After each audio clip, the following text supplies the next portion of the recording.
Hi, good morning everybody. Good morning to all my happy investors and friends. ये video आज मैंने आप लोगों के लिए स्पेशली बनाया। आई होप कि आप सब लोग अपने घर में होंगे। इस टाइम लॉकडाउन का टाइम है और सभी लोग सेफ़ होंगे। मैं भी अपने घर से ही ये वीडियो आप लोगों के लिए बना रहा हूँ। स्पेशली ये वीडियो बनाने का जो मेरा मकसद है वो ये है कि काफ़ी सारे फ़ोन कॉल्स और काफ़ी सारे क्वेश्चंस, काफ़ी सारे डाउट्स लोगों के आ रहे थे मेरे पास बार बार, और सबको एक साथ इतना सारा रिप्लाई करना बहुत मुश्किल है। इसलिए मैंने ये वीडियो बना रहा हूँ आप लोगों के लिए। स्पेशली ये जो टाइम चल रहा है और ये जो पैनिक टाइम है, पैनिक टाइम का मतलब ये है कि ये जो मार्केट है अभी, है ना, बुलिश मार्केट जिसको हम कहते हैं, मार्केट क्रैश है, डाउनफॉल पर है। और इस स्थिति में कई सारे लोग बहुत डाउट में आ जाते हैं, बहुत सारे उनको डाउट्स हो जाते हैं कि क्या करना चाहिए, क्या होगा आने वाले टाइम में। और ज़्यादातर लोग इस कंडीशन में प्रॉब्लम क्या होती है कि ऐसे लोगों की सलाह लेना शुरू कर देते हैं जिनका इस सिस्टम से या इन्वेस्टमेंट प्लानिंग से या कोई भी उनका लेना देना ही नहीं है। सिर्फ वो अपने दोस्त से या अपने कलीग से या अपने रिलेटिव से बात करते हैं, तूने ऐसा किया मैं भी ऐसा करूँगा, और इस चक्कर में वो बहुत बड़ा नुकसान उठाते हैं। तो मैं आप लोगों से एक चीज़ कहना चाहूँगा। अभी जस्ट रिसेंटली एक सर्वे आप देख रहे होंगे कि 2021 जो होगा, 2022 में इंडिया की इकोनॉमी अपने पीक पर होना शुरू होगी, है ना। ये 1 से 2 साल जो है ये पैनिक टाइमिंग होगा, और ये सिर्फ इंडिया के लिए नहीं, पूरे वर्ल्ड वाइड ये प्रॉब्लम है, आपको पता है, कोरोना की वजह से। लेकिन एक इतिहास देखिएगा, इक्विटी मार्केट का इतिहास अगर आप देखेंगे तो 1929 की मंदी आपने देखी होगी, 2000 की मंदी देखी होगी, 2008 की मंदी के बारे में स्टडी किया होगा आपने। ये सारी सिचुएशंस पर आप लोगों ने स्टडी किया होगा। तो ये जो पैनिक टाइम है ये कुछ टाइम के लिए रहता है और गुजर जाता है, हर बार ऐसे ही होता है। ऐसे टाइम में जो हमारा रोल है वो क्या होना चाहिए, इसी पर मैं आपसे डिस्कस करना चाहूँगा। मैं आप सबसे पहले तो एक रिक्वेस्ट करना चाहूँगा कि अगर आप SIP जारी है, आपकी SIP कंटिन्यू, किसी भी कीमत पर SIP बंद मत करिए। ये आपका बहुत बड़ा लॉस होने वाला है। और कई लोगों ने बिना पूछे लोगों की सलाह इधर उधर से करके वो बंद कर देते हैं। दूसरा, अगर आपका SIP चल रहा है तो बल्कि मैं सजेशन दूंगा कि ऐसे टाइम में एक्स्ट्रा टॉपअप ज़रूर कीजिए। आप अगर अपनी वर्थ को बड़ी करना चाहते हैं, टॉपअप कीजिए बजाय विड्रॉ करने के। ऐसे टाइम में विड्रॉ करना नहीं है और अपना SIP को स्टॉप नहीं करना है, बल्कि नया इन्वेस्टमेंट अपना बढ़ाना है। ये कोशिश कीजिए। क्यों? क्योंकि मार्केट का वैल्यूएशन नीचे है। समझिए इस बात को। वॉरेन बफे का एक स्टेटमेंट अगर आपने पढ़ा होगा या सुना होगा, उनका ये कहना है कि जब मार्केट में बहुत खुशी का माहौल हो तो मार्केट से हमेशा दूर रहिए, और जब मार्केट में मातम हो, गम का माहौल हो, उस टाइम मार्केट में इंटर कीजिए। हम लोग उल्टा करते हैं।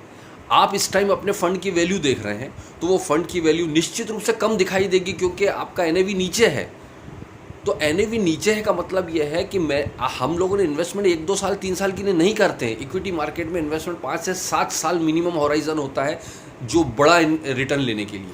तो इसलिए हम लोगों ने क्या होता है कि जो फ्लक्चुएशन होता है, जितना ज़्यादा फ्लक्चुएशन होगा उतना हमारे SIP का रिटर्न बड़ा होगा। क्योंकि जब मार्केट का NAV नीचे होगा, आपके म्यूचुअल फंड का NAV नीचे होगा, तो आपको यूनिट ज़्यादा मिलेगा। और इस कंडीशन में अगर आपकी SIP जारी है या इस कंडीशन में आपका STP जारी है, तो ये आपको ज़्यादा यूनिट ला कर देगा, जो लॉन्ग टर्म पर जाके क्यूमुलेट होगा और मल्टीप्लाई करेगा आपके फंड को। तो याद रखिए, ऐसे टाइम में आपको इन्वेस्टेड रहना है, अपनी SIP कंटिन्यू रखना है, नया टॉपअप लगाना है, और जो नहीं करना है वो है SIP स्टॉप किसी कंडीशन में नहीं करना है, विड्रॉल नहीं करना है, कोशिश करना है। ये 2 काम आपको नहीं करना है। और 2-3 चीज़ और समझिए आप कि ये CNBC आवाज़ और ये इस तरह के चैनल्स देख कर, या हम लोग कई फंड्स की रेटिंग देख कर अपनी मर्ज़ी से कोई डिसीज़न लेना जब शुरू कर देते हैं, मैं कह रहा हूँ कि ये सबसे घातक साबित होता है। प्लीज़ अपने एडवाइज़र पर विश्वास रखिए, है ना। आपने एडवाइज़र के अलावा किसी और की सलाह पर मत जाइए। ये मैं आपको एज ए एडवाइज़र आपको सलाह देना चाहूँगा अपने मन से, क्योंकि अधूरा नॉलेज जो होता है ना, वो सबसे ज़्यादा खतरनाक होता है। बल्कि एक नॉलेज नहीं होना इज़ वेरी गुड, लेकिन जो अधूरा नॉलेज है ना, थोड़ा सा ज्ञानी हो जाते हैं जब हम, कि मुझे सब पता चल गया, और ये सबसे बड़ा नुकसान उठाते हैं ये लोग।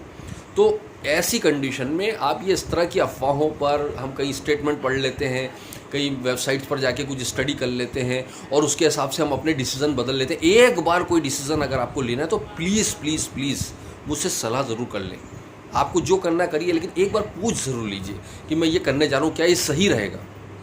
देखिए दोस्तों, इससे मेरा कोई फ़ायदा नहीं होने वाला है। मैं आपको बता दूं म्यूचुअल फंड्स में कितना इंसेंटिव्स हैं वो सब आपको भी मालूम है, लेकिन मैं ये चाहता हूं कि मेरा आज 15 साल से जो मेरे क्लाइंट्स हैं, वो 15 सालों से मेरे जो क्लाइंट्स हैं, जो उन्होंने मुझ पर फेथ किया, जो विश्वास किया है, वो बना रहे। बस मेरा इतना ही उम्मीद है आप लोगों के साथ। मैं आप लोगों से एक रिक्वेस्ट करूँगा, अब मैं आपसे रेगुलर रूबरू होता रहूँगा यूट्यूब के माध्यम से, क्योंकि ये एक ज़रिया है और अभी काफ़ी टाइम तक सोशल डिस्टेंसिंग हमें मेंटेन लॉकडाउन खुलने के बाद भी करना होगा, तो ज़्यादातर कोशिश होगी कि हम रूबरू मिल नहीं पाएंगे।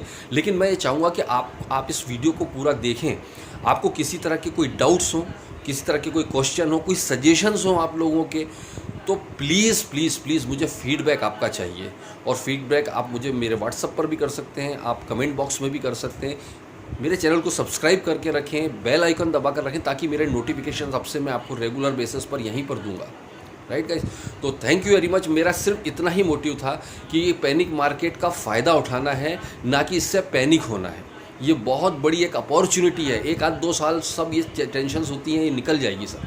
और बल्कि एक बार फिर मैं बोलना चाहूँगा, अगर आपके पास एक्स्ट्रा फंड है तो ये टाइम है, इस टाइम को हाथ से मत जाने दीजिएगा, पछताएंगे। इस टाइम में हमको सही जगह इन्वेस्ट करना है।